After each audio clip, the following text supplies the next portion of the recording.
students, now we take the characteristic of electromagnetic radiation और characteristic of light.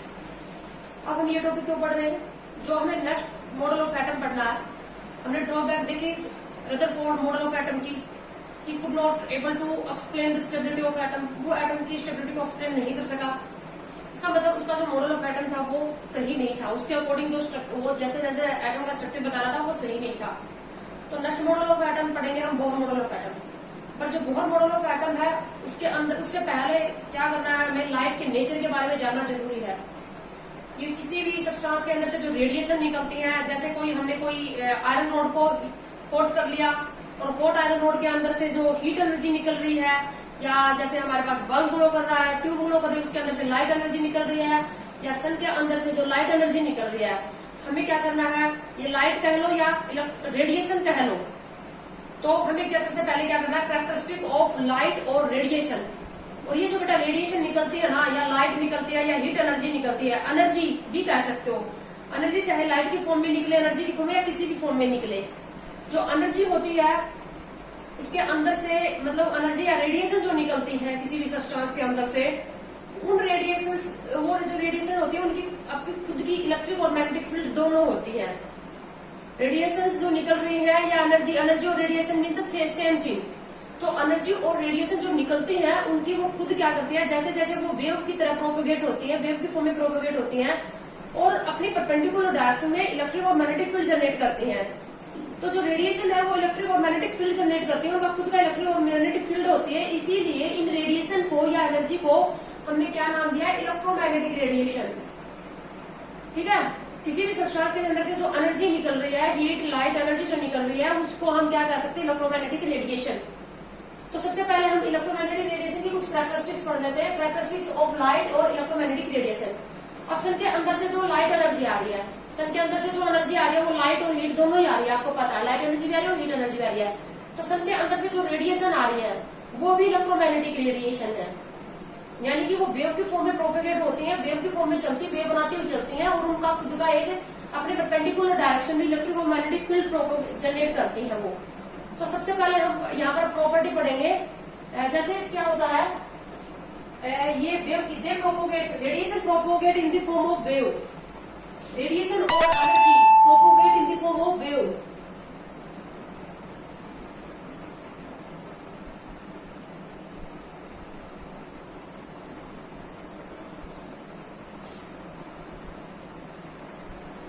Wave की form में propagate होती है. अब जैसे हमारे पास है, यहाँ पर ये सोर्स है, ये कोई सोर्स है, इससे निकली, तो किस तरह से निकलेंगी वो रेडिएशन जो होंगी, वो वेव की फॉर्म में प्रोपोगेट होंगी.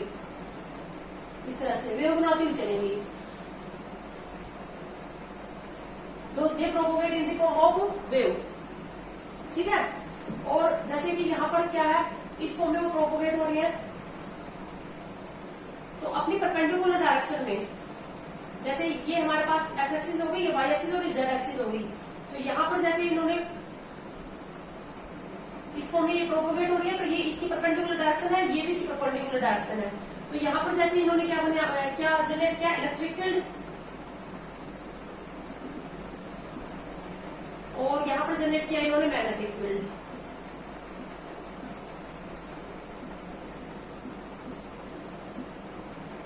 इलेक्ट्रिक और मैग्नेटिक फील्ड एक दूसरे की परपेंडिकुलर डायरेक्शन में भी होंगी और वेव प्रोपोगेशन की भी, जिस डायरेक्शन में वेव प्रोपोगेट हो रही है उसके भी परपेंडिकुलर डायरेक्शन में होंगी. तो क्या है, they generate electric and magnetic field in perpendicular direction of their propagation. Second point क्या है,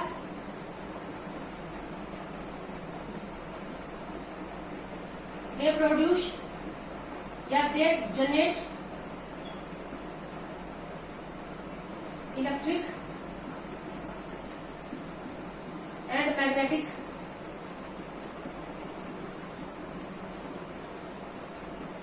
इन परपेंडिकुलर डायरेक्शन.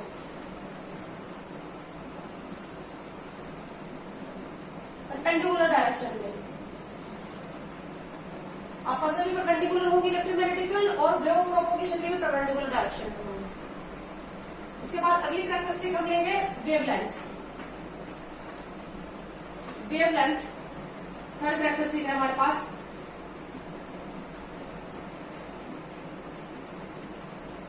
वेवलेंथ को हम रिप्रेजेंट करते हैं लैम्डा से। लैम्डा वेवलेंथ क्या होता है? वेवलेंथ जो एक में होती है वो यहां से लेकर यहां तक कंप्लीट होती है। एक क्रस्ट और एक ट्रफ, ये क्रस्ट है और ये ट्रफ है। इसको क्या बोलते हैं? क्रस्ट। और इसको क्या बोलते हैं? ट्रफ। एक क्रस्ट और एक ट्रफ मिलकर एक वेव बनाते हैं। यहां से यहां तक एक वेव होगी, ठीक है। तो अब जैसे कि जो वेवलेंथ क्या होगी, दो क्रस्ट के बीच का डिफरेंस, दो क्रस्ट के बीच का डिफरेंस, या ये कह लो, मैं इसको थोड़ा बड़ा बना दूं, दो ट्रफ के बीच का डिस्टेंस सेव लिया गया। तो जितना डिस्टेंस क्रस्ट के बीच में होगा उतना ही डिस्टेंस ट्रफ के बीच में होगा। दो क्रस्ट के बीच का डिफरेंस, दो क्रस्ट के बीच का जो डिस्टेंस है वही वेवलेंथ होता है, या दो trough. It is equal to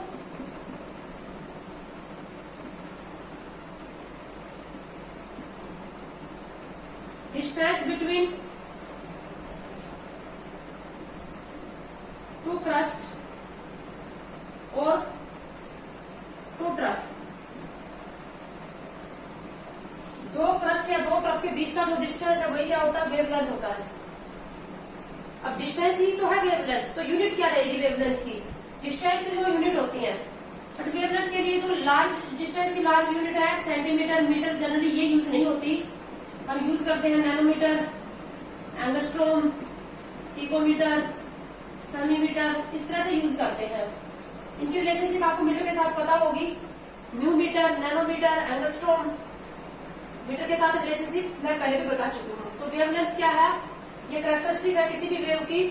और वेवलेंथ क्या होता है? डिस्टेंस होता है दो क्रस्ट या दो ट्रफ के बीच का डिस्टेंस। तो यूनिट भी इसकी क्या होती है? डिस्टेंस वाली यूनिट होती है एंगस्ट्रोम, नैनोमीटर, पिकोमीटर, जनरली हम इसमें यूज करते हैं। एक एंगस्ट्रोम जो होता है वो 10⁻⁻10 मीटर के इक्वल होता है। एक पिकोमीटर जो होता है वो 10⁻⁻12 मीटर के इक्वल होता है। एक म्यू मीटर जो होता है वो 10⁻⁻6 मीटर के इक्वल होता है। तो इस तरह से आप इंटरकन्वर्जन कर सकते हो ये रिलेशनशिप लगा के। उसके बाद नेक्स्ट कैरेक्टरिस्टिक पढ़ेंगे हम इनकी frequency, frequency of wave. Frequency को हम म्यू से लिखते हैं, इसको म्यू बोलते हैं। म्यू फ्रीक्वेंसी क्या होती है? फ्रीक्वेंसी, अब कोई पर्टिकुलर डिस्टेंस है, कोई पर्टिकुलर पॉइंट ले लिया, जैसे हमने यहाँ ये पॉइंट ले लिया और यहां से क्या है? वेव निकल रही है या रेडिएशन निकल रही है, ये सोर्स ऑफ रेडिएशन है। और ये पॉइंट ले लिया, उस पर्टिकुलर पॉइंट में से एक सेकंड में जितनी वेव पास होगी, किसी भी पर्टिकुलर पॉइंट में से एक सेकंड में से जितनी वेव पास होगी वही क्या कहलाएगा? फ्रीक्वेंसी।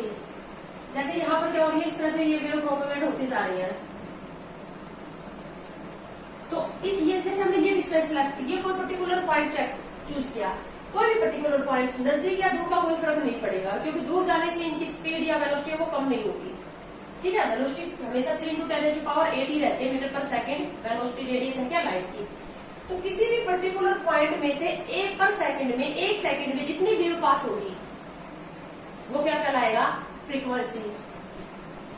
एक वेव यहां से ये शुरू हुई, एक वेव और कहां तक चली? यहाँ पर आगे एक वेव, एक क्रस्ट और एक ट्रफ के ऊपर एक वेव आगे खत्म हो जाती है।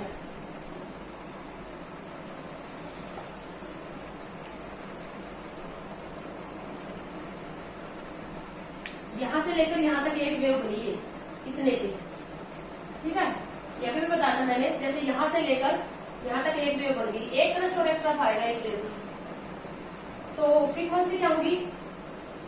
Number of wave pass through a point in 1 second, पर सेकेंड या 1 सेकेंड, एक सेकेंड में किसी पर्टिकुलर पॉइंट के ऊपर से जितनी वेव गुजरेगी वो क्या कहलाएगा? फ्रीक्वेंसी। यूनिट क्या हो जाएगी फ्रीक्वेंसी की? इसकी यूनिट जो होगी वो होगी सेकेंड इनवर्स। सेकेंड इनवर्स, या इसी को हम साइकिल पर सेकंड भी बोल देते हैं। साइकिल पर सेकंड, क्योंकि ये साइकिल ही तो है।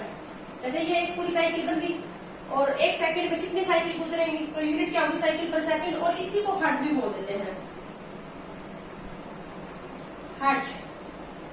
तो ये सारी यूनिट है फ्रीक्वेंसी की, सेकंड इनवर्स, साइकिल पर सेकंड या हर्ट्ज। ठीक है।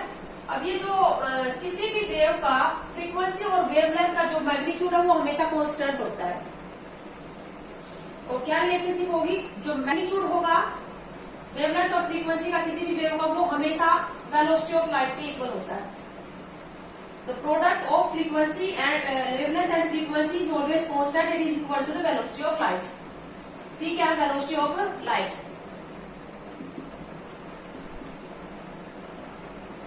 और सी की वैल्यू क्या होती है, 3 × 10⁸ मीटर पर सेकेंड। ठीक है। तो अगर मेरे पास क्या है, यहाँ पर मैं फ्रीक्वेंसी निकाल सकती हूँ। अगर इनमें से दो में से एक चीज दे दी जाए तो एक निकाल सकते हैं ना। और हम ये भी कह सकते हैं कि अगर दो हमारे पास फिजिकल क्वांटिटी का प्रोडक्ट कांस्टेंट होगा तो एक को घटाओगे तो दूसरी बढ़ेगी, इसको ज्यादा करोगे तो ये कम हो जाएगी। इसका मतलब वेवलेंथ, अगर किसी भी वेव की वेवलेंथ ज्यादा होगी तो उसकी फ्रीक्वेंसी कम हो जाएगी, है ना। तो अगर इन दोनों में से एक दे दी जाए तो एक निकाल, वेवलेंथ दे दी जाए तो फ्रीक्वेंसी, एंड वाइस वर्सा कर सकते हैं। तो फ्रीक्वेंसी निकालने का फॉर्मूला क्या आ जाएगा, वेलोसिटी अपॉन वेवलेंथ। यहाँ से भी यूनिट निकाल सकते हो तुम। अब वेलोसिटी की यूनिट क्या होगी, मीटर पर सेकंड, और जैसे वेवलेंथ की यूनिट क्या होगी, मीटर। तो क्या बच गई यूनिट, सेकंड इनवर्स। तो इस तरह से छोटे छोटे न्यूमेरिकल मैं आपको दूंगी पीडीएफ में, जहां पर क्या होगा, किसी भी वेव की वेवलेंथ दी जाएगी तो फ्रीक्वेंसी एंड वाइस वर्सा आपसे पूछ लेंगे। ठीक है। उसके बाद हम नेक्स्ट कैरेक्टरिस्टिक पढ़ते हैं। ये वेवलेंथ और फ्रीक्वेंसी इंपॉर्टेंट है, आपको याद रखनी है। उसके बाद पढ़ेंगे हम वेव नंबर। वेव नंबर क्या होगा, वेव नंबर वेवलेंथ का जस्ट रेसिप्रोकल होता है।